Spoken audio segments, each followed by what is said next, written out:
सबसे ज्यादा खतरे में कौन?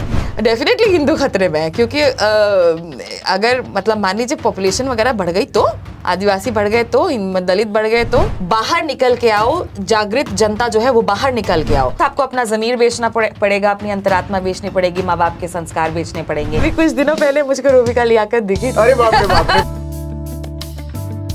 2024 का जो इलेक्शन होगा वो इस देश के इतिहास का आखिरी इलेक्शन होगा। राम के देश में रहने वाले रावण का वध करने में अगर तेरी जान भी चली जाए तो जाए। आपको विदेशों में कहाँ से पैसा मिले? डर लगता है आपको? बहुत डर लगता है। ये असम में होती तो कम से कम जेल में डाल देते, उत्तर प्रदेश में तो गोली मार देते हैं। मैंने सुना कि आप अयोध्या जाने वाली हैं। मोदी जी इंतजाम कर रहे हैं आपको संसद भेजने का। हाँ। आप बिंदु शेरनी बता रहे हैं, बताइए। तो अगर आपको आदत है इंसाफ के मुंह पर तमाचा मारने का, चलती बुलडोजर के नीचे आई लाचारी पे हंसने का, तो आज ही घर ले आइए चुल्लू भर पानी। नमस्कार, आदाब, सत श्री अकाल, जय भीम, जोहार। मेरा नाम है नवीन कुमार। कितना दुखद है एक ऐसा वक्त जब मंदिरों के ताले खोले जा रहे हैं और विचारों पर ताला लगाया जा रहा हो। उन कमरों के जहां सोच रहती है, जहां समझदारी रहती है, जहां चेतना रहती है, जहां आज़ादी, लोकतंत्र, समानता, न्याय और बंधुत्व के प्रति विश्वास रहता है, लेकिन हंसी पर पाबंदी लग रही है, खुशी पर पाबंदी लग रही है। ऐसे में डॉक्टर मेदुसा होना बड़ा मुश्किल है, क्योंकि हंसी हंसी में जो बात कही जाती है वो शायद तीर से ज़्यादा चुभ जाती है। और ऐसे लोग, उन लोगों के लिए जो जिम्मेदार होते हैं उन विचारों पर पहरा लगाने के लिए, जो हर एक नागरिक के दिल में धड़कते हैं। तो डॉक्टर मेदुसा, बहुत बहुत स्वागत है आर्टिकल 19 इंडिया पर। और डॉक्टर मेदुसा को आप सब लोग जानते होंगे। आप तो मतलब दुख के दर्शन कराती हैं और मतलब लगता है कि हंसी तो आती है और हंसने के बाद तुरंत गिल्ट होता है कि किस बात पर हंस रहे हैं। तो ये जो विद्रूपता है, ये पैदा करना, ये कहाँ से आता है? एक्चुअली जब आपने बोला ना कि हंसी आती है और उसके बाद गिल्ट आता है, कई बार मेरे फॉलोअर्स जब मुझको बोलते हैं कि बहुत अच्छा लगा, बहुत हंसी आई, I could not stop laughing, तो मुझे लगता है कि कैसे पॉसिबल हो सकता है हंस पाना। क्योंकि जहाँ से मैं बनाती हूँ, जहाँ से मैं लिखती हूँ अपना व्यंग्य, या जब भी दूरदर्शन का कोई एपिसोड लिखा जाता है या एनटीपीसी का कोई भी एपिसोड लिखती हूँ, तो मेरा उसका सृजन एक बहुत ही क्रोध और गुस्से वाली जगह से होता है कि इतना ज़्यादा गुस्सा है कि अभी हम और कुछ क्योंकि और कुछ नहीं कर सकते ना। अगर कोई इस तरीके का कोई डिस्क्रिमिनेशन हो रहा है, कोई भेदभाव हो रहा है, कहीं पे कोई लिंचिंग हो रही है, कहीं और कुछ हो रहा है, कहीं महिलाओं के साथ कोई उत्पीड़न हो रहा है, अभी जैसे हमारे खिलाड़ियों के साथ उत्पीड़न हुआ, यौन उत्पीड़न हुआ, उन्होंने सारी कोशिशें करके देख ली, सारी लेजिटिमेट जो डेमोक्रेटिक कोशिशें होती हैं, जो लोग यूजुअली कहते हैं जब भी यौन उत्पीड़न का केस होता है कि नहीं बोलने से क्या होगा या फिर नाम उछालने से क्या होगा, केस कीजिए, आप ये कीजिए, इतना समय क्यों लगा, सो एंड सो फोर्थ।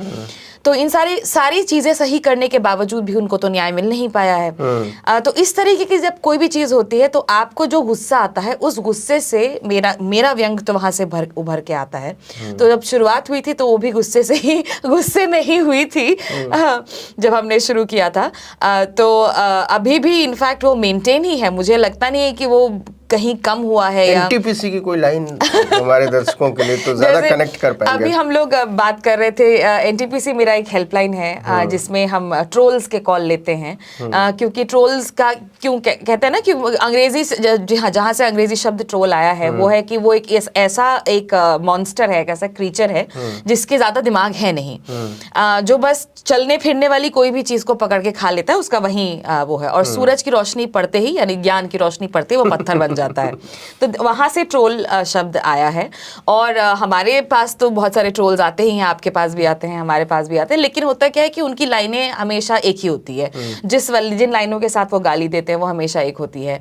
और दूसरी बात यह है कि कुछ ऐसे लोग भी होते हैं जो बाहरी तौर पर सुपरफिशियली लगते हैं कि इंटेलिजेंट हैं, आप उनसे इन चीज़ों की उम्मीद नहीं करते हैं कि वो भी इस तरीके का काम करेंगे। तो उनके लिए मेरा अंडरस्टैंडिंग ये है कि ज़रूर उन्होंने ये जो ट्रोल का उनका जो पैकेज है, जो उन्होंने अपनी ज़मीर बेच के या उन्होंने अपनी अंतरात्मा बेच के ट्रोल का सब्सक्राइबर पैकेज लिया होगा, इसीलिए वो एनटीपीसी हेल्पलाइन पे कॉल करते हैं और उनको भी हम बताते हैं कि किस तरीके से आपको वो करना है। मुझे याद है एक बारी शायद किसान आंदोलन के समय में रिहाना ने ट्वीट किया था और रिहाना ने जब ट्वीट किया था तो एक साथ हमारे बहुत सारे ऐसे सेलिब्रिटीज थे जो इस ट्रोल पैकेज के सब्सक्राइबर हैं, जो आत्मा बेच के ज़मीर बेच के जिन्होंने ट्रोल पैकेज का सब्सक्रिप्शन, प्रीमियम सब्सक्रिप्शन लिया हुआ है, जिस वजह से उनको तो आप में से भी कोई ट्रोल हो तो आप सब्सक्रिप्शन ले सकते हैं। आप बस आपको अपना ज़मीर बेचना पड़ेगा, अपनी अंतरात्मा बेचनी पड़ेगी, माँ बाप के संस्कार बेचने पड़ेंगे। ये सब जब आप बेच देंगे तो आप बेशक ट्रोल के प्रीमियम सब्सक्रिप्शन के लिए एलिजिबल हो जाएंगे और आपको हम लोग एक सेट पीस देंगे, एक कॉपी पेस्ट करने के लिए ट्वीट देंगे और वो ट्वीट आप कॉपी पेस्ट करके कभी भी सरकार की वो कर सकते हैं, उनकी हिमायत कर सकते हैं, उनको प्रेज कर सकते हैं, उनकी किसी भी पॉलिसी का, उनकी किसी भी रूल का, नए लॉ का, नए रूल का, नई पॉलिसी का आप उसकी हौसला अफजाई कर सकते हैं। क्या बात है। एक चीज जो मैं कहना चाहता था कि मुझे आपसे बड़ी कई बार जलन होती है और जलन इस बात की होती है कि जितना अधिकार आपका अंग्रेजी पर है, तो अंग्रेजी की तो चलिए आपने पढ़ाई की है और मैं बता दूं कि जेएनयू से पढ़ाई लिखाई की है डॉक्टर, उस पर भी आएंगे कि देशद्रोह की पूरी ट्रेनिंग ली हुई है इन्होंने। हम भी प्रीमियम पैकेज वाले हैं। हाँ, प्रीमियम पैकेज वाले हैं। टुकड़े गैंग वाले हैं। तो आप बहुत सारे मैं मसाला दूंगा मेडूसा को ट्रोल करने के लिए जी। तो जो मैं कह रहा था कि मुझे बड़ा रश्क होता है, ईर्ष्या होती है कि अंग्रेजी पर आपका जितना अधिकार है, हिंदी पर मुझे लगता है उससे ज्यादा अधिकार है। बहुत बहुत शुक्रिया।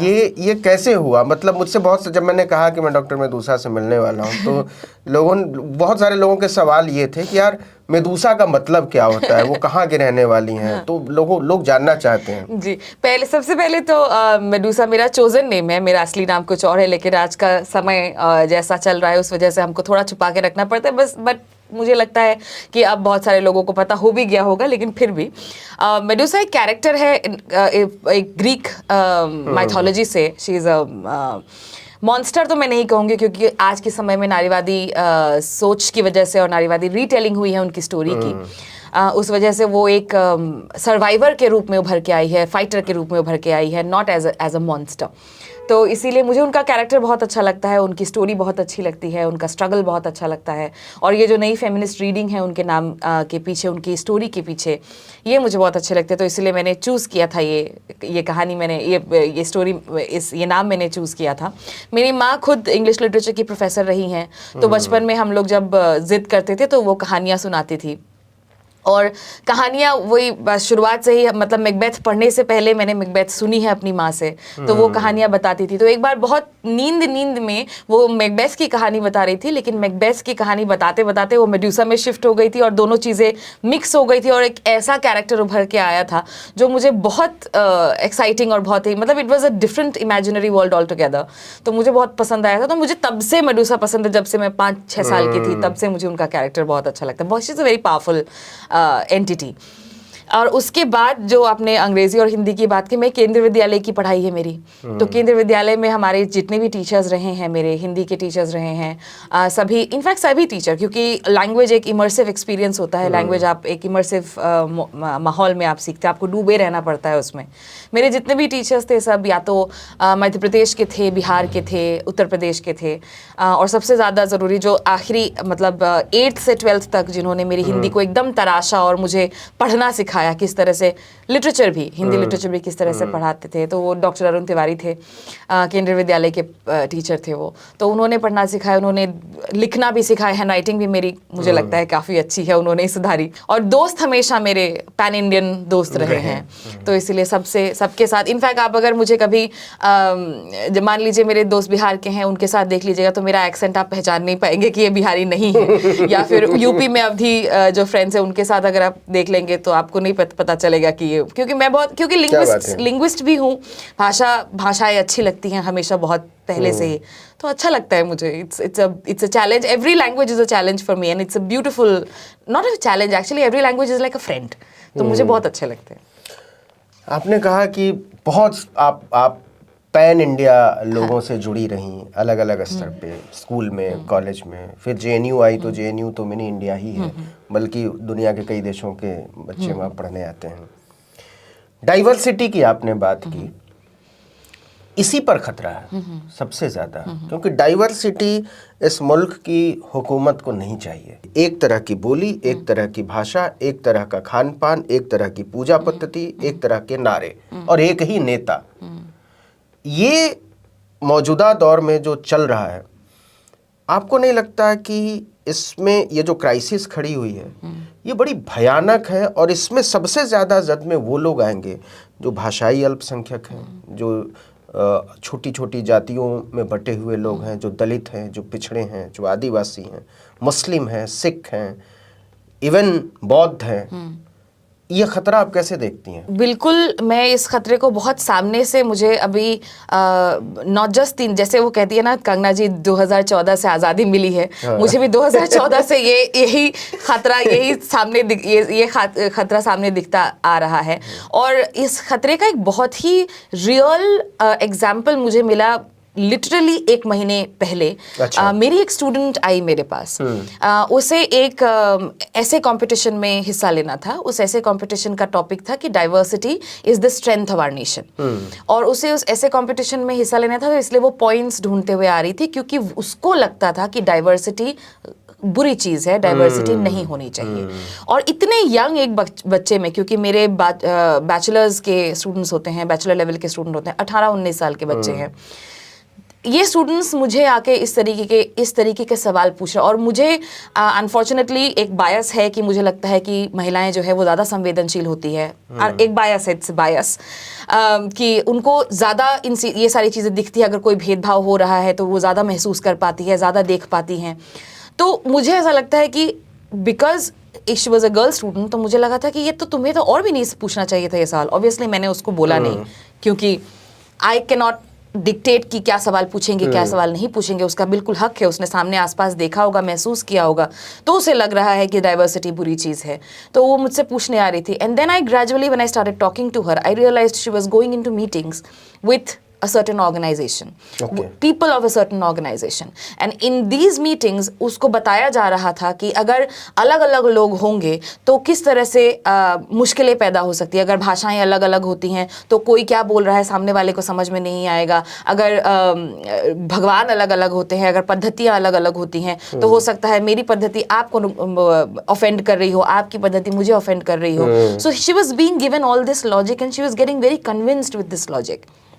वो मुझसे पूछ रही थी कि हमारे इतने सारे लोग हैं देश में और इतना सारा डाइवर्सिटी है, तो ये तो गलत हुआ ना, ये तो अच्छा नहीं होता ना, रूल्स होने चाहिए। मुसलमान पूरे देश पर राज करने लगेंगे, फिर क्या बढ़ होगा? जाएगा उनके पॉपुलेशन बढ़ जाएगा तो क्या होगा। हमने देखा है एक एक फैमिली में इतने इतने लोग होते हैं।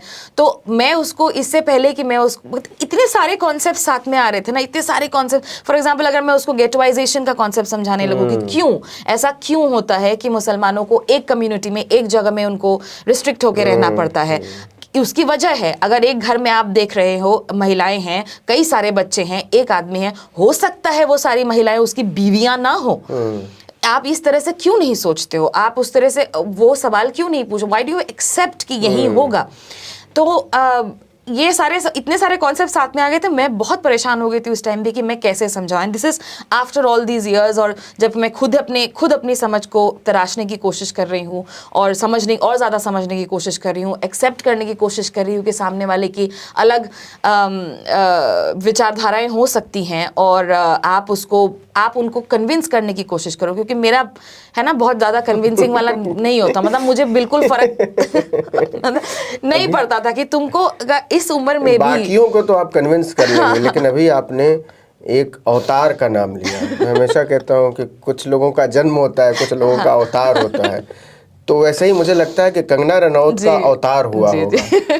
तो आप उनको कैसे समझाएंगे कि नहीं ये सब बड़ा जरूरी है और देश 2014 में आजाद नहीं हुआ है? कि जैसे कभी अभी भी कहना कि मैं अब I call my self a feminist, I am learning what feminism is और क्या है क्या नहीं है।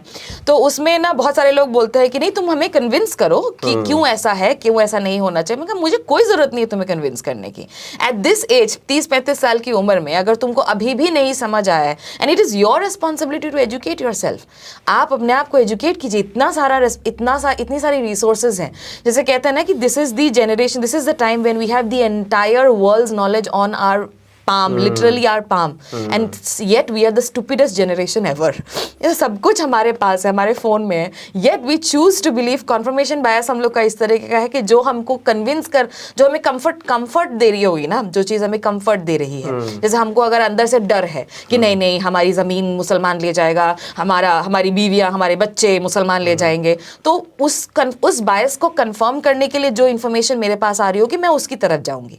उसको चैलेंज करने के लिए कोई अगर इन्फॉर्मेशन आ रही है तो मैं उसकी तरफ जाने की कोशिश भी नहीं कर रही।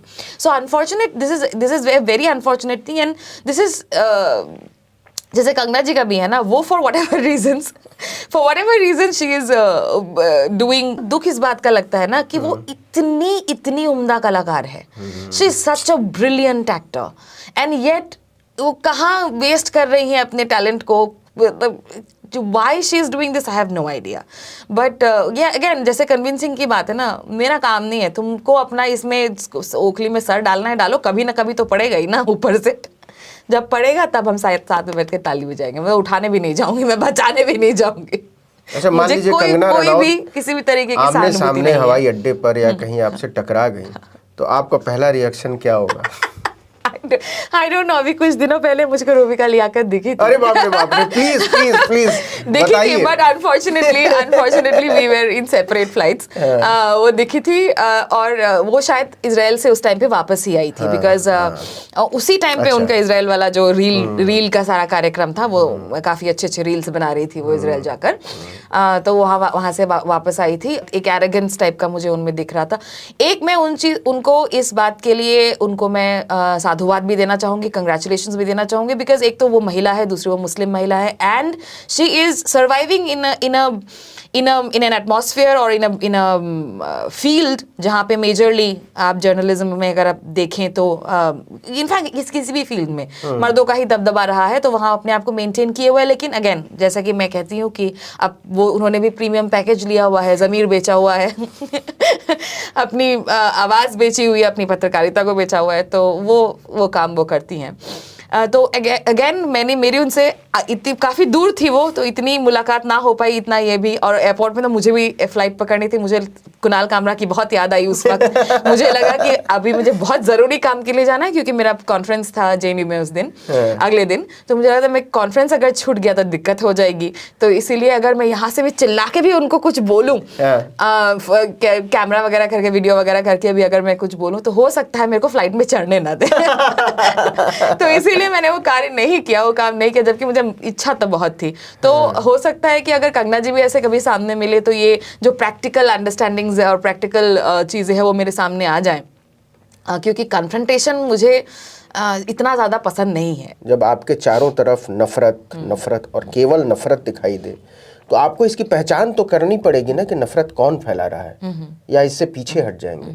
तो कन्फ्रंटेशन तो होगा, आज नहीं होगा तो कल होगा, हम नहीं करेंगे तो कोई और करेगा। ज़्यादा वल्नरेबल लोग कन्फ्रंटेशन में न चले जाएं, इसलिए क्या ये ज़रूरी नहीं है कि इंटेलेक्चुअल्स कन्फ्रंटेशन में जाएं? बिल्कुल बिल्कुल ज़रूरी है, और मुझे लगता है हम लोग कर भी रहे हैं थोड़ा थोड़ा अपने हिसाब से। बट अगेन अभी तो बिल आ रहा है, ब्रॉडकास्ट बिल वगैरह आ रहे हैं, उनके चक्कर में तो वही कन्फ्रंटेशन को कन में ही शुरुआत में ही एकदम कट कर देने का उन लोगों का पूरा वो है। जैसे मैं आपको कह रही थी कि आप इक्विपमेंट वगैरह है, मेरा कितना इक्विपमेंट है? मेरा तो ट्राइपॉड है, रिंग लाइट है और मेरा फ़ोन है, बस यही इक्विपमेंट लेके चले जाएंगे। बहुत है मेरे लिए तो बहुत है, मेरे लिए तो बहुत है। मतलब मुझे मेरा सारा कुछ उसी में चलता है, गिरफ्तार करने के लिए भी बहुत है। और फोन में एक बार ही दिख जाएगा उनको, जो अगर जितने जैसे मेरे हम ख्याल लोग हैं उनके साथ बातचीत होती है, उन बातचीतों में भी वो लोग कुछ ना कुछ तो निकाल ही लेंगे। तो निकालने के लिए बहुत सारी कुछ चीज़ें हैं। और कन्फ्रंटेशन मुझे लगता है अभी समय आ गया है, किस चीज़ का?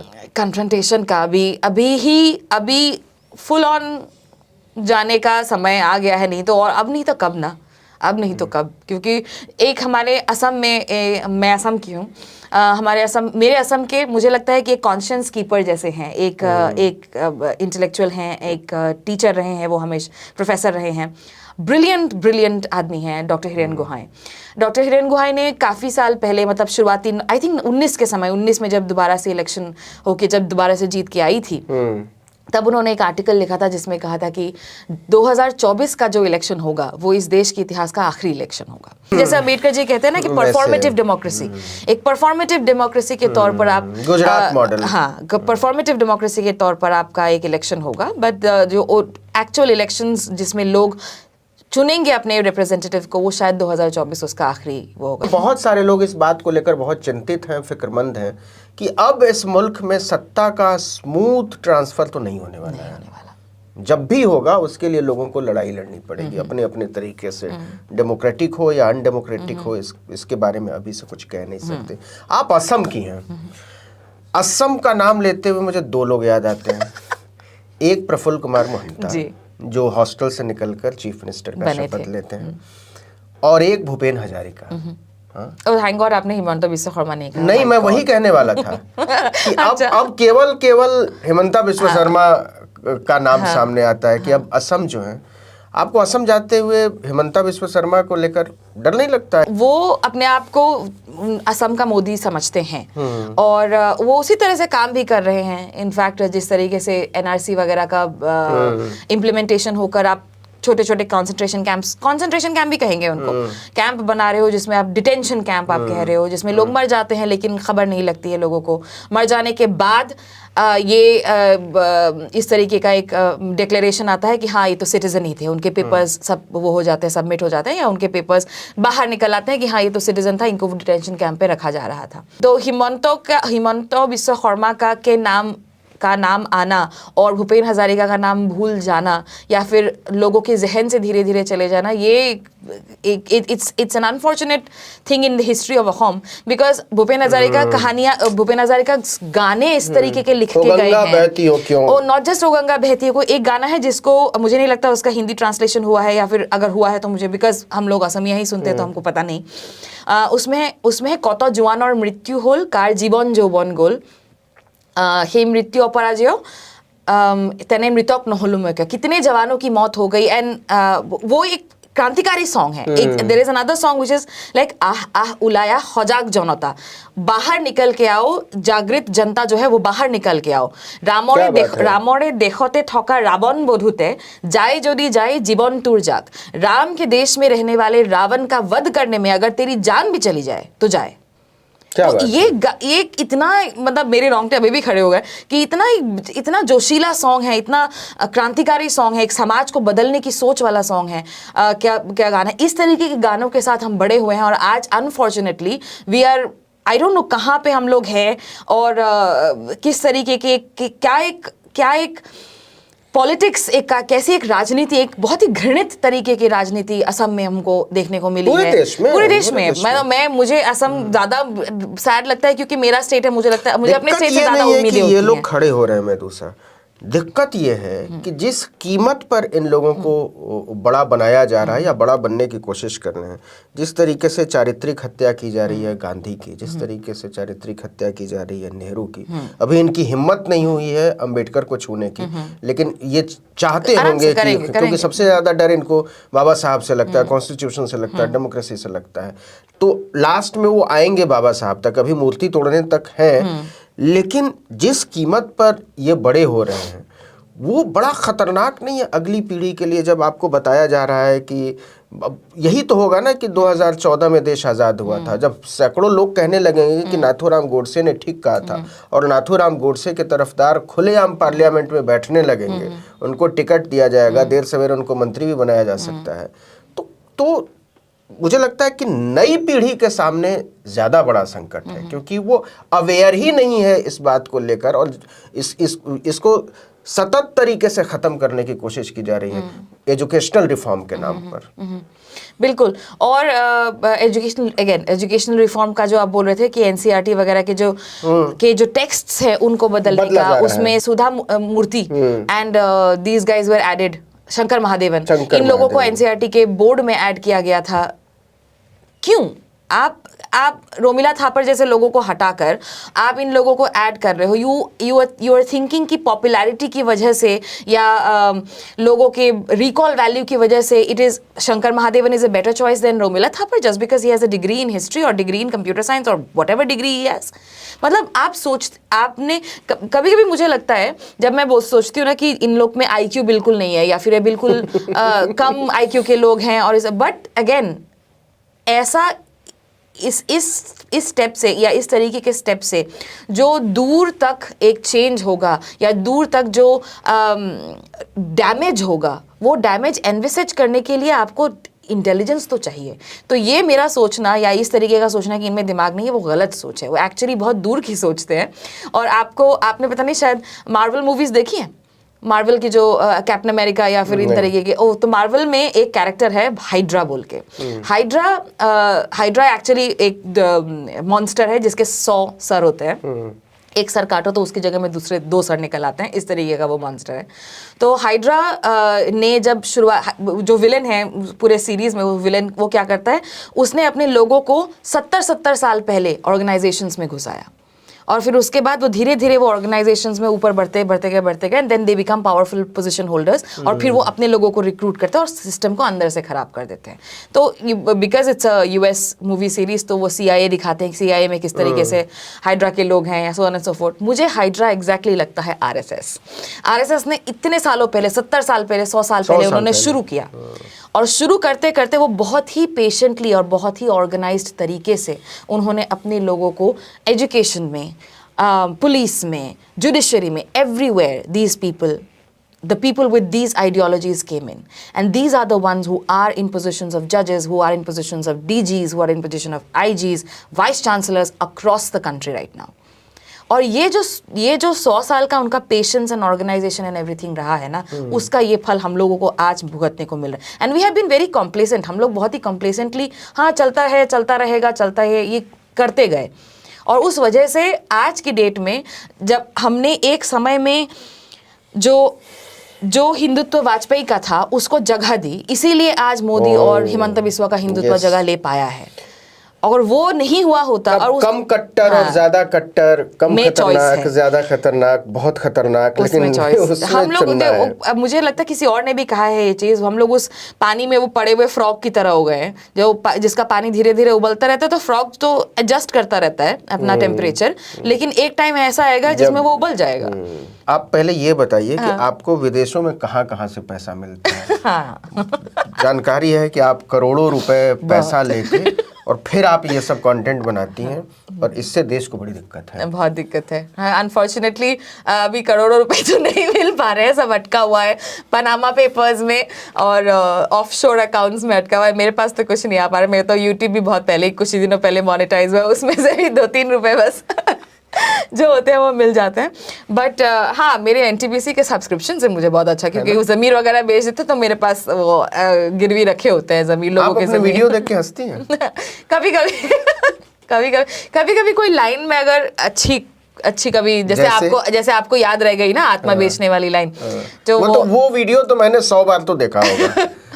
मतलब बार कुछ दिनों के बाद मुझे एहसास हुआ था कि मैं एडिक्ट तो नहीं हो गया हूँ, तो मैं कभी भी खोलता हूँ और वही सुनने लगता हूँ फिर। थैंक यू वेरी मच आपके ये कहने का, क्योंकि एक तो पहली बात तो ये है कि आपके तो मेरा पूरा परिवार फैन है, मम्मी पापा भाई। जब मैं उनको, पिछली बार हम लोग जब बात हो रही थी हमारी, तो मैंने कहा था मैं नवीन जी से मिलूंगी, तो मेरा भाई बहुत एक्साइटेड, कब आएगा तुम्हारा नवीन जी वाला इंटरव्यू, कब आएगा तुम्हारा नवीन जी वाला इंटरव्यू, तो वो तो बार बार पूछता रहता है। बट बहुत सारी चीज़, कुछ मेरे कुछ फ्रेंड्स भी रहे हैं इसी जर्नी में मिले, इसी सफ़र में मिले, ऑनलाइन मिले, और उनसे कभी मुलाकात नहीं हुई है, कभी किसी तरीके की इन पर्सन बातचीत नहीं हुई है, लेकिन स्क्रिप्ट हम लोग कभी डिस्कस कर लेते हैं तो कभी मुझे बोल देते नहीं ये वाली लाइन यहाँ पे इस तरह से करेगी तो ज़्यादा अच्छा लगेगा, यहाँ पे उस तरह से करेगी तो ज़्यादा अच्छा लगेगा।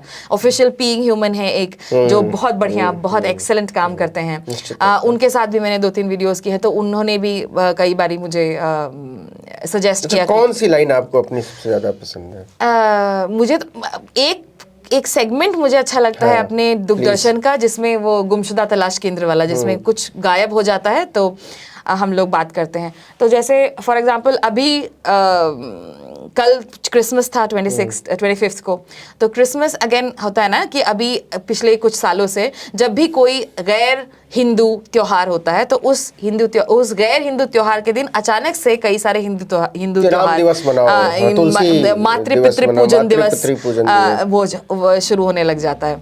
तो उसमें जैसे कल वो था तो कल, लेकिन कल तुलसी पूजन दिवस होता है according to convicted rapist Asaram Bapu, उन्होंने ये दिया था तुलसी पूजन दिवस। और पिछले साल तक शायद गीता फोगाट उन्होंने तुलसी पूजन दिवस का उन्होंने वो फोटो वगैरह भी लगाती है and so on and so fourth, जबकि ऐसा कोई दिन, कोई ऐसी तिथि नहीं, क्योंकि वैसे भी हिंदू पंचांग में पंचांग के हिसाब से हमारे त्योहार होते हैं और तिथियां तो वो होती नहीं हैं, तिथियों के हिसाब से होता है। तो 25 दिसंबर को ही तुलसी पूजन दिवस रखना इज एन एब्सर्ड ये कॉन्सेप्ट। तो कल लेकिन हल्ला नहीं हुआ तुलसी पूजन दिवस का, क्योंकि कल एनटीपीसी हेल्पलाइन में सुबह सुबह कॉल आ गया था कि देखो आज हम हल्ला नहीं करेंगे, क्योंकि मोदी जी का क्रिश्चियनिटी से और क्रिसमस से और जीसस क्राइस्ट से पुराना नाता निकल आया है, तो हम लोग नहीं करेंगे। तो ये कॉल आ गई थी सुबह सुबह, हम लोग को बता दिया गया था और हमने भी बहुत अच्छे से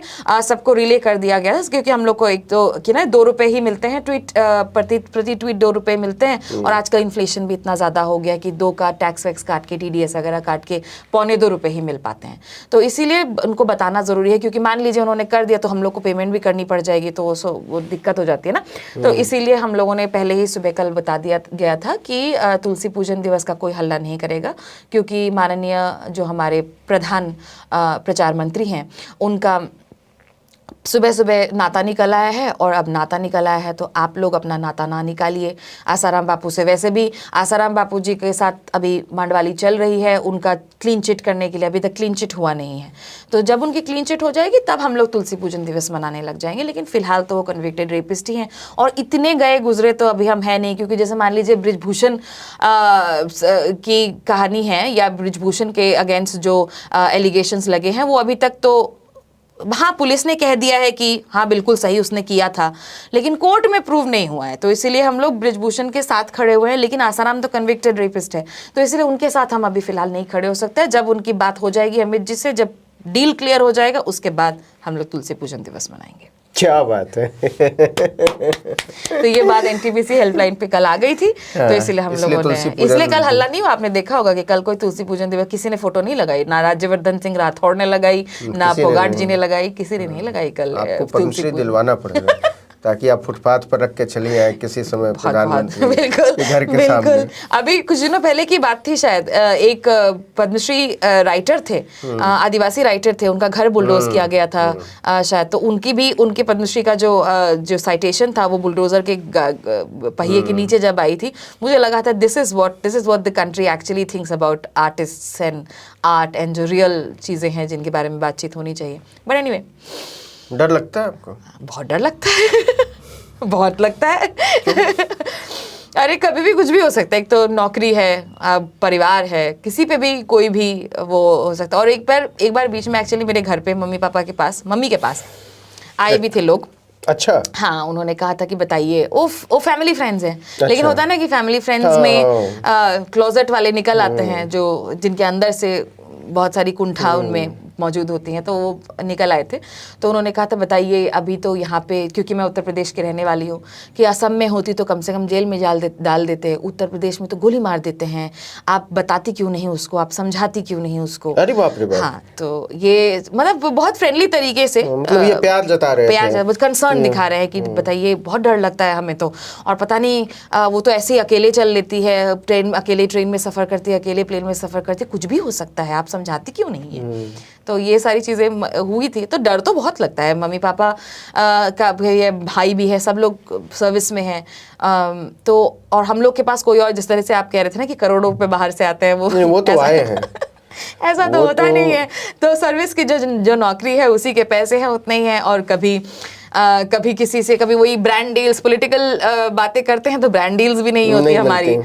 तो इस वजह से जितना जो है बहुत लिमिटेड है, और जो है सब कुछ अकाउंट में है, पैन से लिंक्ड है, आधार से लिंक्ड है, सरकार को पता है कहाँ से कितना पैसा आ रहा है। तो इस वजह से डर तो लगता ही है, लेकिन वही ना कि कितना डरेंगे, मतलब कि हाँ कितना डर के बावजूद करना ही पड़ेगा। जैसे रवीश जी भी तो कहते हैं ना कि कई लड़ाइयाँ ऐसी होती है जो सिर्फ ये बताने के लिए लड़ी जाती है कि कोई लड़ा था। तो हम तो मान के बैठे हैं कि शायद हारना ही है, लेकिन लड़े थे और सही साइड से लड़े थे, वो बताना, वो अपने आप की अपनी ज़मीर को भी, भगवान को भी जाके जवाब देना है, तो या फिर जो भी है ऊपर उनको जाके जवाब देना है। तो आपने जेएनयू वालों को समझाया नहीं कि सब फालतू की बातें मत किया करो, तुम्हारी वजह से हम लोगों को बड़ी दिक्कत होती है। जेएनयू वालों को हमने बहुत समझाया, और इस वजह से अब तो जब देखिए ना, अब जेएनयू में लग तो गया 10,000 20,000 रुपए का फाइन है, जुर्माना है अगर आप प्रोटेस्ट करते हैं। ब्लॉक पर पहले लोग ऐसे ही चले जाते थे, बताइए बैनर लेके, और एक बहुत गलत बात है, तो 10-20 हज़ार रुपए का जुर्माना हो जाएगा। लेकिन अगर आप संघ के हैं और आरएसएस के हैं तो आप जेएनयू के बीच में से एकदम मार्च निकाल सकते हैं, यूनिफॉर्म पहनकर, लाठी डंडा लेकर आप मार्च निकाल सकते हैं बेशक, अगर आप, लेकिन वही ना, एफिलिएशन पे डिपेंड करता है। आप अपना एफिलिएशन सुधार लीजिए तो आपको फाइन भी नहीं लगेगा और कोई दिक्कत भी नहीं होगी। एफिलिएशन सुधार लीजिए। तो हमने तो बहुत कोशिश की जेएनयू वालों को समझाने की, नहीं समझ, लेकिन ऐसे निकल ही आते हैं हर जनरेशन में, हर बैच से कोई ना कोई, मेरे जैसा क्या, मैं तो बहुत छोटा मोटा वो हूँ, बहुत सारे कन्हैया कुमार जैसे और उमर जैसे लोग निकल ही आते हैं, रामानागा जैसे लोग निकल ही आते हैं। सबसे ज्यादा खतरे में कौन है आपके हिसाब से इस समय? माइनॉरिटी, अगर माइनॉरिटी बोलो तो उसमें तो हर कोई आ जाएगा। माइनॉरिटी में मुसलमान भी आ जाएगा, दलित भी आ जाएंगे, आदिवासी भी आ जाएंगे। सबसे ज्यादा हिंदू खतरे में है। क्या बुलवा रहे हैं मुझसे? हाय क्या बुलवा रहे हैं? डेफिनेटली हिंदू खतरे में है, क्योंकि अगर मतलब मान लीजिए पॉपुलेशन वगैरह बढ़ गई तो, आदिवासी बढ़ गए तो, दलित बढ़ गए तो, और वैसे भी तो अभी कास्ट सेंसस के में पता चल ही रहा है ना कि 3% है यहाँ। कल की बड़ी मजेदार घटना बता रहा हूँ मैं। रानी झांसी मार्ग पर ऐसे मेट्रो से उतरकर पैदल जा रहा था, एक आदमी फोन पर किसी को समझा रहा था कि तुम समझ नहीं रहे हो कि पॉपुलेशन बढ़ जाएगी, जनसंख्या बढ़ जाएगी तो एक दिन इनका प्रधानमंत्री हो जाएगा, फिर क्या होगा तुम समझ ही नहीं रहो। और दूसरी तरफ वाला आदमी होगा जो कह रहा हो कि छोड़ो यार, इसमें कुछ रखा नहीं है, अपना रोजगार की चिंता करो। बोला यार रोजगारवा तो होइए जाई, अब ही तो बड़ा चीज है ना समारे के, देश देखा देश। जब तक वो फोन पर बात कर रहा था तब तक म्यूनिसिपैलिटी वाले, वो चाय बेचने वाला आदमी था, उसका 3 टब्बर उठाकर ले भागे। बोला रुका यार, अभी सब छोड़ा देश पे, तो बाद में देख ले, पहले रोजगार कर ले, पहले ये बचा ले। तो ये मेरी आंख के सामने हुआ। तो मुझे लगा कि यार एक चाय बेचने वाले के दिमाग में भी बड़े चाय बेचने वाले ने ये समझा दिया है कि देखो अभी यूनाइटेड नेशंस पर बात करनी है, अभी कश्मीर समस्या सुलझानी है, अभी ये सब चीजें तुम लोग छोटी मोटी रोजगार, नौकरी, पढ़ाई, महंगाई, ये सब तो तुम्हारा महिला सुरक्षा त्याग है। तो त्याग से देश बनेगा तो इस देश। हाँ, और ये बहुत बहुत ज्यादा ये चीज मैंने देखी है। बहुत कई लोग बोलते हैं इस चीज को कि ये सब बातें बाद में होती रहेंगी, पहले आप इस चीज को, पहले आप देश बचाइए। एज इफ देश का जो एंटिटी या देश का जो आइडेंटिटी है वो एक ही कम्युनिटी से, एक ही तरीके के लोगों से बन रहा है। और इनफैक्ट कभी जैसे इसमें ना मैं कभी सोचती हूँ कि अगर महिलाएं भी, जो बहुत सारी महिलाएं हैं जो इस आइडियोलॉजी को प्रोपगेट कर रही हैं, इस आइडियोलॉजी को एक्सेप्ट कर रही हैं, मुझे लगता है कि यार तुमको पता भी है तुम्हारी हालत क्या होगी, मतलब फॉर महिला, कि ये एक बहुत ही singularly upper caste male dominated True. एक आइडियोलॉजी है जिसमें सिर्फ और सिर्फ ये जो आपका रोल सिर्फ और सिर्फ अपर कास्ट मेल की फैमिली को बढ़ाने का रह जाएगा, सपोर्ट करने का रह जाएगा, रिप्रोडक्टिव मशीन की तरह रह जाएगा। यू डू नॉट हैव ये brain of you do not have any agency of your own, और उसके बावजूद आपको नहीं समझ में आ रही है, नहीं दिख रहा है, और फिर भी आप इस तरीके की चीज़ों को या इस आइडियोलॉजी को आप फुल ऑन सपोर्ट करते हो, फुल ऑन आप हिंदू शेरनी बने हुए हो। वैसे हिंदू शेरनी से ही बिंदु शेरनी जो मेरी एनटीपीसी की बिंदु शेरनी वाला एनटीपीसी वाली जो मेरी कैरेक्टर है बिंदु शेरनी का, तो वो वहीं से आया कि हिंदू शेरनी है तो हिंदू शेरनी का बिंदु शेरनी। एनीवे तो वो आया। तो अगर आप पूछो ना, मुझे ऐसा लगता है क्योंकि बिकॉज मैं एक महिला हूँ, तो अगर आप देखो कि सबसे ज़्यादा खतरे में कौन है, तो महिला एक बहुत बड़ा वर्ग है जो खतरे में है, और वो महिला दलित महिला भी है, वो तो और ज़्यादा खतरे में है क्योंकि वो दलित भी है। अब नारी वंदन हो गया, आप चुनाव लड़ने की तैयारी करिए, हम लोग आपको संसद में बोलते हुए सुनना चाहते हैं। मोदी जी इंतजाम कर रहे हैं आपको संसद भेजने का, आप बिंदु शेरनी बता रही हैं। बताइए, नारी वंदन वो तो सच अ बैड नेम, लाइक कौन मतलब एकदम एक फ्रेम करके आपने रख दिया कि पेडेस्टल पे चढ़ा दो, उस पे जो इंसान न रहने दो, महिला न रहने, महिला को, औरत को इंसान न रहने दो, उसको वो देवी बना दो। इनफैक्ट वो डिमीनिंग है। हाँ, it is because you are not you, जैसे हम लोग का होता है ना कि अब हमारे कल्चर में कि माएँ जो होती है ना वो त्याग करती हैं, आखिर में नमन्ते तत्रेवता, तो अब उनको आप पूजा कीजिए। पूजा करने का मतलब, हाँ आपने फल वो चढ़ा दिया, पूजा कर दी, अब जाओ आप किचन में काम कीजिए। और 24 घंटा वो महिला काम करती रहती हैं, उसके बावजूद भी आप बोलते हो कि वो पूजा। और ये चीज़ हम लोगों ने इंटरनलाइज भी कर ली है, महिलाओं ने इंटरनलाइज भी कर लिया ना कि हमारा काम है ये, दिस इज आवर जॉब, हम लोग को बच्चों को संभालना है, बच्चों को खाना वाला खिलाना है। अभी तो मतलब अभी बहुत सारे ट्रोल्स आएंगे अभी आपके पास, इस वाले खतरनाक वाले एरिया में मैं चली जा रही हूँ, जिसमें मतलब महिलाओं का काम सिर्फ ये नहीं है, महिलाओं का काम उनकी अपनी एजेंसी है, भले ही वो इकोनॉमिक एजेंसी हो, सेक्सुअल एजेंसी हो, ऑल सॉर्ट्स ऑफ एजेंसी। ये इस एजेंसी को निगेट करने के लिए ही, जब पिछली हुकूमत में बात हुई थी महिलाओं को रिजर्वेशन देने की, तो योगी आदित्यनाथ ने कहा था कि अगर महिलाओं को रिजर्वेशन मिल जाएगा और वो संसद में बैठने लगेंगे, विधानसभा में जाने जाएंगे, तो ये देखना पड़ेगा कि घर कैसे चलेगा। वो हेडलाइन है, प्रॉपर पूरा बड़ा सा हेडलाइन है, भी उसका कभी भी कहीं खोजेंगे तो मिल ही जाएगा। और अपने आप में अगर हम लोग देखें कि जो हिंदू कोड बिल था, हाँ। उस समय करपात्री महाराज ने संसद के बाहर डेरा डाल दिया था। विश्व हिंदू परिषद का रोल देखना पड़ेगा, हिंदू महासभा का रोल देखना पड़ेगा, आरएसएस का रोल देखना पड़ेगा, और वही लोग अब कह रहे हैं कि हम नारी वंदन करने नहीं, क्योंकि वही ना, उनको बस नारी की वंदना करनी, और वंदना के लिए जो एलिजिबिलिटी है वो भी वही डिसाइड करेगी कौन एलिजिबल होगा वंदन के लिए। हर कोई नारी थोड़ी ना वंदन करेंगे, दलित महिला का वंदन थोड़ी कर देंगे वो लोग, ना बिल्कुल नहीं। एलिजिबिलिटी कोड वो लोग डिसाइड करेंगे, अपर कास्ट होना पड़ेगा, आप अगर मैरिड हैं तो मैरिड में आपके कितने बच्चे हैं, बच्चों में कितने लड़के हैं, उनको कैसे आप देखभाल करती हैं, माँ बाप की कैसे देखभाल करती हैं, अपने जीन्स पहनती हैं, जीन्स पहनती, फटी तो छोड़ दीजिए, जीन्स पहनती हैं कि नहीं, ये सारी चीजें उसमें आ जाती है।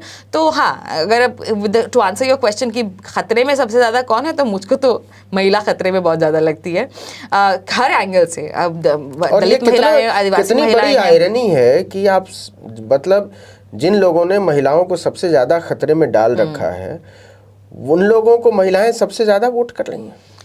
दे आर अनफॉर्चुनेटली। और ये मुझे कभी कभी जब मैं सोचती हूँ ना, तो मुझे लगता है कि शायद क्षेत्र की पॉलिटिक्स की अंडरस्टैंडिंग मुझे इतनी ज़्यादा नहीं है, तो इसलिए मुझे समझ में नहीं आता कि क्यों कुछ चीज़ें, जैसे शराबबंदी वाला ही, मगर अगर आप मान लीजिए, देख लीजिए, कई स्टेट्स में शराबबंदी के नाम पर वोट हो रही है, जो कि एक हो सकता है ग्राउंड रियलिटी हो कि हाँ, शराब की वजह से कई सारे घर टूटते हैं, कई सारे घरों में मारपीट होती हैं, ये होता है, so on and so forth. तो हो सकता है उस वजह से शराबबंदी is something good because of which the women are coming out and voting for that particular party.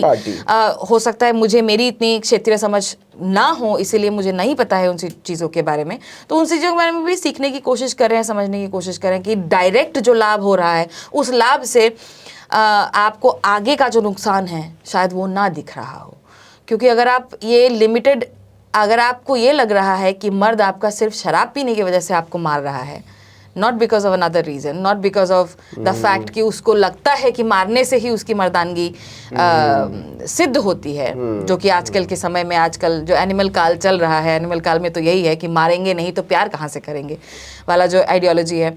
तो उसमें अगर इस तरीके की ऐसी इस शॉर्ट टर्म गेन से या शॉर्ट टर्म एक लाभ से आप सामने कि जो आने वाला जो एक डेंजर है उसको निगेट कर रहे हैं, तो हमें भी सोचना पड़ेगा कि उस डेंजर को दिखाने के लिए, उस डेंजर को समझाने के लिए हमारा क्या रोल होना चाहिए, हम क्या कर सकते हैं, क्या नहीं कर सकते हैं। आने वाले दिनों में आपकी तरह के कंटेंट क्रिएटर या हमारी तरह के कंटेंट क्रिएटर बचेंगे क्या, जो हालात हैं, जिस तरीके का कानून लाया जा रहा है? कोई तरीका तो निकाल ही लेंगे, क्योंकि वो होता है ना, जितना ज़्यादा आप प्रेशर करने की कोशिश करते हो उतना ही ज़्यादा बंदा, उतना ही ज्यादा जुगाड़ निकालता है। डॉक्टर मेदुसा, आप, मैंने सुना कि आप अयोध्या जाने वाली हैं दर्शन करने के लिए। नहीं नहीं, अरे नहीं, बिल्कुल नहीं। अभी तक तो ऐसा कोई प्लान नहीं है। और मेरा तो आपको पता है अयोध्या से इतनी सारी समस्याएं हल होने वाली हैं। हाँ, हाँ। सबको रोजगार मिलने वाला है, सबको खाना मिलने वाला है, महंगाई दूर होने वाली है, सब कुछ सॉल्व हो जाएगा, राम राज्य आने वाला है। और आप कह रही हैं आप नहीं जाने वाली हैं? नहीं, अभी नहीं जा रहे और अभी तो नहीं। इनफैक्ट मुझे, जैसे कहते हैं ना कि आप लोगों की लाशों पर अपना मंदिर नहीं बना सकते, या भगवान के लिए, ईश्वर के लिए, ईश्वर की उपासना में आपके लखनऊ में जब वो घर गिराया जा रहा था, तो एक महिला ने कहा कि इतना बड़ा मंदिर बना रहे हो, हमारा छोटा सा घर गिरा रहे हो, तुम लोगों को शर्म आनी चाहिए। रिवर फ्रंट के लिए जो 1400 घर गिराया जाए, नहीं वैसे, लेकिन उनमें से एक जन वो भी थे कि क्या हमने इसी दिन के लिए योगी जी को वोट देके जिताया है? तो आपने जिताया है भैया, आपने जिताया है, तो अब आप पे गाज गिर रही है। जो राहत इंदौरी साहब तो कह के ही गए, हमारा ही घर थोड़ी, हमारा घर थोड़ी ना है, अकेले हमारा ही मकान नहीं। अगर बाढ़ आएगी तो बाढ़ में तो सिलेक्टिव तो नहीं कि हिंदू घर नहीं जाएंगे बाढ़ में, सिर्फ मुसलमान घर बाढ़ में बह जाएंगे। तो ये वाली बात, तो मुझे इस वजह से एक आइडियोलॉजिकल मेरा एक स्टैंड रहा है कि मैं इस तरीके के किसी भी श्रद्धा जो है मेरी भगवान श्री राम के प्रति, वो मेरे दिल के अंदर है, या किसी भी भगवान के प्रति, किसी भी तरह के ईश्वर के प्रति उनका मेरा रिश्ता जो है वो मेरा अपना रिश्ता है, वो प्राइवेट रिश्ता है। वो मुझे आपको बताने की ज़रूरत नहीं है, मुझे किसी को दिखाने की ज़रूरत नहीं है, मैं दिखाऊंगी भी नहीं कहीं। तो उसके लिए मुझे, या फिर उनकी आराधना के लिए, पूजा के लिए मुझे पर्सनली किसी मंदिर जाने की ज़रूरत नहीं है। तो मैं तो, चलिए मेरा तो आपने बोला जा रही है, मैं तो जा नहीं रही, लेकिन हाँ, इसकी वजह ये भी एक है कि, और वैसे भी जब सब प्रॉब्लम सॉल्व हो ही जाएंगी तो फिर तो राम राज्य आ ही जाएगा, श्री राम आ ही जाएंगे घर में, तो घर में कर लेंगे उनके दर्शन। कुछ सुनाएंगे आप हमारे दर्शकों को? मैंने एक एड लिखा था। क्या बात है? क्योंकि मतलब एड एज एन, मैं जो मेरे कैरेक्टर्स हैं, दूरदर्शन हुआ, NTPC हुआ, या फिर नेबरहुड टीचर हुआ, उसके अलावा मैं कभी कभी एडवर्टाइजमेंट्स भी क्रिएट करती हूँ। जैसे मैंने एक च्यवनप्राश का ऐड किया था, क्योंकि च्यवनप्राश वाले ऐड में था कि जो मोदी जी ने कहा था कि वो गाली खाते हैं, 1.5 किलो 2-3 किलो गाली खाते हैं, तो गाली खाने के बाद पचाना भी चाहिए ना, तो पचाने के लिए आप च्यवनप्राश ले सकते हैं। तो उसका मैंने तो उस तरीके के एड्स थे। तो ये वाला एक ऐड है अभी, क्योंकि आप पत्रकार हैं और हम जानते हैं पत्रकारों पर जो अभी पत्रकार बचे हैं, पत्तलकार और पत्रकार में डिफरेंस है। सो पत्रकार जो बचे हैं उन पे काफ़ी कसा जा रहा है, उन पर एक लगाम कसने की कोशिश की जा रही है। तो उस समय में मैंने लिखा था जब न्यूज़ क्लिक पर रेड पड़ी थी। क्या आपको देश के पत्रकारों के घरों में रेड से मजा आ रहा है? क्या आपका खून पानी हो चुका है? क्या आप सेंगोल युग में सच में मुंह पर पड़े डंडे से हुए स्वतः रतिक्षण से परेशान हैं? तो आ गया है आपके लिए चुल्लू भर पानी। अच्छे दिन लेबोरेटरीज का चुल्लू भर पानी आपकी हर लोकतांत्रिक आफत के लिए। चाइना आके देश की जमीन हथिया रहा है और पत्रकारों के सवाल आपको परेशान कर रहे हैं? चुल्लू भर पानी। नौकरी से निकाले पत्रकारों की रीढ़ की हड्डी आपको चुभ रही है? चुल्लू भर पानी। चुल्लू भर पानी आता है आविष्कारी अच्छे दिन लेबोरेटरीज के खास 3 गारंटीज के साथ। शर्म नहीं, लिहाज नहीं और अन्याय पर आवाज बिल्कुल नहीं। तो अगर आपको आदत है इंसाफ के मुंह पर तमाचा मारने का, चलते बुलडोजर के नीचे आई लाचारी पे हंसने का, तो आज ही घर ले आइए चुल्लू भर पानी। पहले 100 कॉलर्स के लिए पीठ का खंजर मुफ्त। क्या बात है, ये अच्छा हुआ क्योंकि ये वाला ऐड मैंने शायद बनाया नहीं बाद में। अच्छा हुआ आज यहाँ पे रिलीज हो गया। या तो बनाया होगा तो इसकी शायद स्क्रिप्ट चेंज हो गई होगी। बट अगेन चुल्लू भर पानी आप भी ले आइए।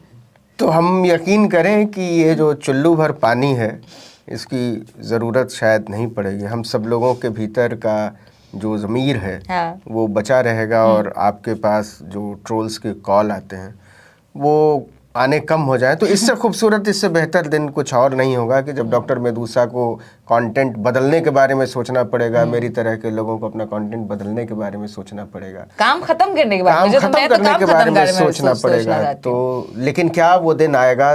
निश्चित तौर पर इसके लिए आप सब लोगों को, हम सब लोगों को नए तरीके से सोचना शुरू करना पड़ेगा, शुरू करना पड़ेगा न्याय कैसे सबको मिलेगा, सोचना शुरू करना पड़ेगा कि समानता और बंधुत्व की तरफ देश कैसे बढ़ेगा, कैसे हम एक डेमोक्रेसी बचे रहेंगे, लोकतंत्र बचे रहेंगे, हमारे भीतर की लोकतांत्रिकता बची रहेगी। और इन सब से ऊपर हम भीड़ से ज़्यादा एक नागरिक के तौर पर सोचना शुरू करेंगे।